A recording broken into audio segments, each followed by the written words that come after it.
Plantation camps. Chapter 6, and on page 27, a quote from the story is, "The land slopes up gradually after Back Street. There are vegetable farms, houses, the Catholic church, the train tracks, and the mill. Past the mill is Mill Camp.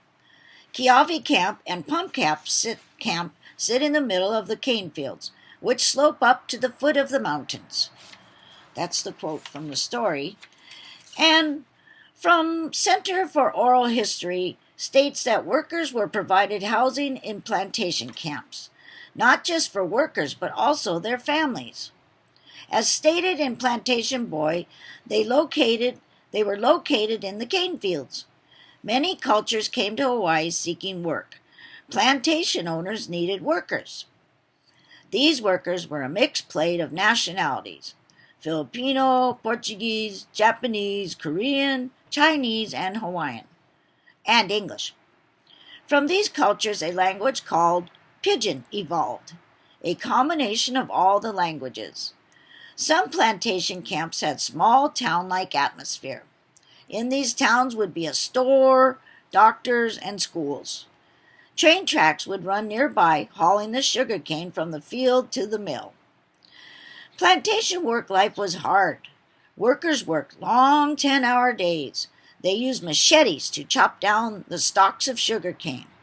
From the Library of Congress article, the plantation owners controlled the workers' lives whether they were on or off the job, or when they were off. These owners had strict rules the workers had to live by. They could be whipped or fined for breaking rules. Some rules were no talking while working, or no smoking, or even stopping to stretch could get you in trouble.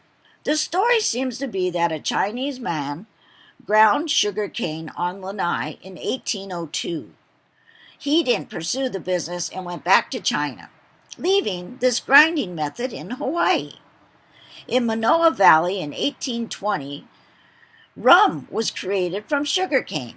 Queen Ka'ahumanu didn't like the idea, and she banned this endeavor.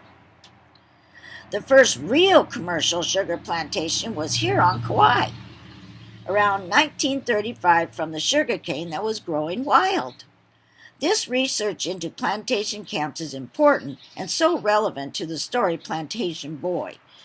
Even though this is a fictional story, it is really, in all actuality, real.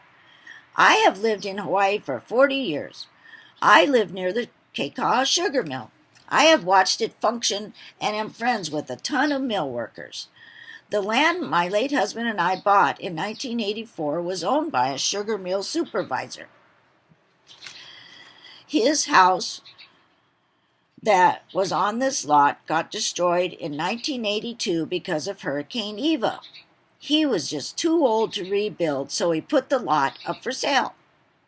My neighbor across the street was also a supervisor for the mill, a lovely old Japanese man. We called him the Clark Gable of Keikaha. He was so debonair. He actually clicked his heels when he took my mom's hand when she first met him. It was so cute. Everything so far in Plantation Boy is so accurate about plantation camps. I am glad that I researched plantation camps because the history I researched goes along accurately with the story. And I think I just repeated myself. Understanding camp life and its history origins also helps me to understand the pidgin lingo. Our narrator gets very graphic in his storytelling. I was surprised when he talked about his intimacy with his wife. Perhaps this book's audience is for 16-year-olds and up. The way the war is a crucial part of the story is intriguing. My brother survived the Vietnam War. We used to watch the news every night, worrying if the area he was in was being televised. He lost his best friend over there, so I can understand the narrator's description of his friends dying in the war.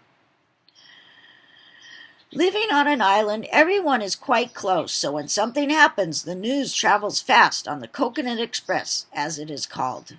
Having researched plantation camps, The more the narrator talks about plantation life, the more I can visualize it and also put faces onto the characters because so many of my friends live that exact life, or did, since all the mills are closed.